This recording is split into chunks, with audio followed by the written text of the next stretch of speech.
Hello everyone, it's Takasubita2 here, and for today, so this video is going to be pretty different from my usual Nintendo videos, as instead, I'm going to be talking about the upcoming entry to the Budokai Tenkaichi series, Dragon Ball Sparking Zero, coming in on October 11th for PlayStation 5 and Steam and other Xbox consoles. Pretty much Sparking Zero is already an anticipated game, coming in as a new entry to the Budokai series, and with 182 characters in total in this entire roster, including from characters all the way from the OG Dragon Ball all the way to Super, and with a bit of GT and a bit of those Z movie characters and all. It's already, if not one of the biggest Dragon Ball rosters out there, minus the mobile games, since, you know, that's kind of a beast on its own. But really, this is a big roster.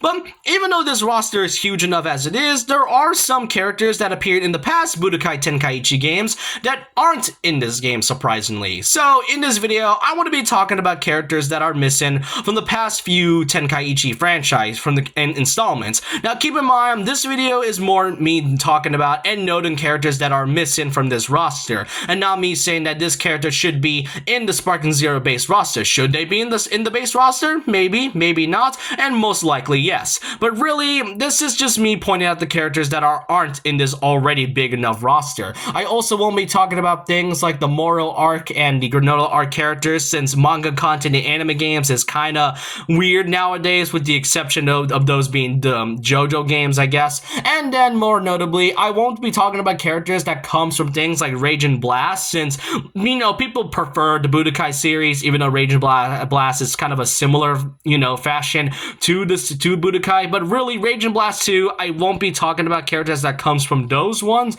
So yeah, I unfortunately won't be talking about Super Saiyan 3 Vegeta, even though it's a pretty cool looking form. So I hope you guys enjoyed it. Let's get started talking about the missing characters that are not in Sparking Zero.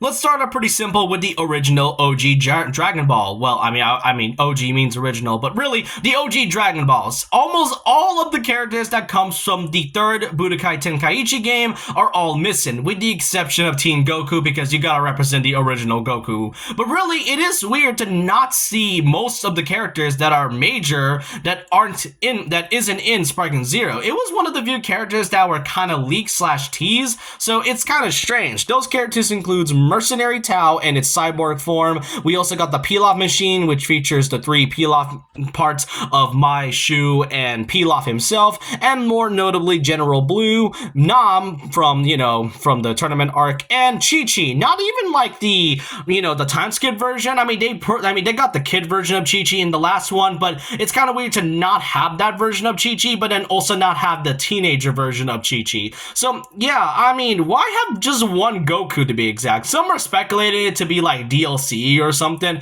maybe like free DLC, because come on, I mean, why would you buy the OG Dragon Ball characters for like a full-on price? I mean, people will like to see them be playable and not having to buy them. So yeah, it is weird to not have all the characters aside from Goku not representing the original Dragon Ball.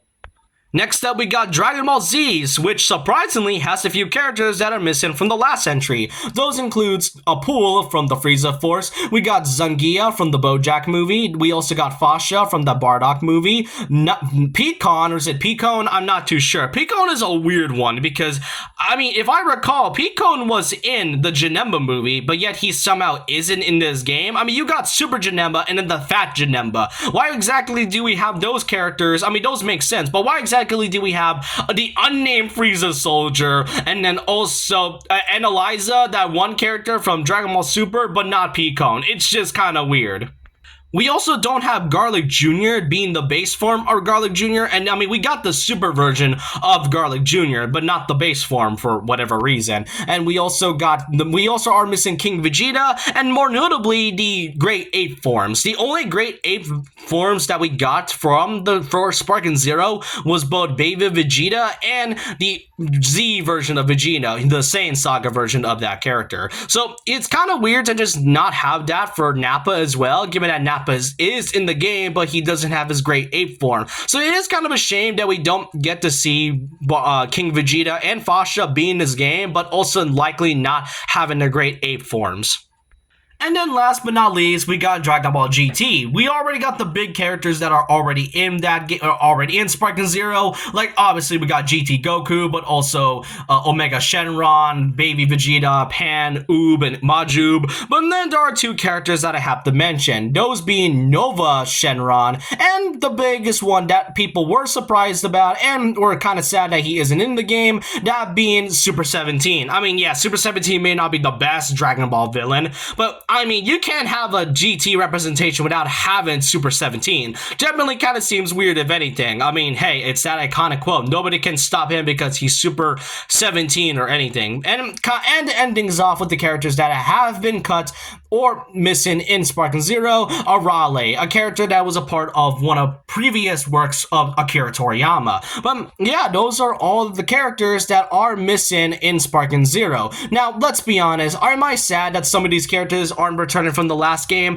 Kinda, but let's be honest, 182 characters for Sparking Zero is already big enough as it is. And even better is that we already got the DLC with the addition of characters that comes from both the superhero movie and Dragon Ball Daima coming in the same day as Sparking Zero. So maybe in the future they could be added as DLC, but it depends on whether or not Bandai Namco is ever going to do it. But already, as I mentioned, this roster is big enough as it is. Sometimes even cutting some characters is necessary, if anything. But let me know your thoughts and opinions down below in the comments. Do you think I'm missing some characters that weren't in the game, or do you think I missed some that were in the previous title? Let me know your thoughts and opinions down below about this. And so with that, leave a like, comment, subscribe, hit the notification bell for more videos, follow my Twitter, and I'll see you guys next time. And remember this, once a legend, always a legend.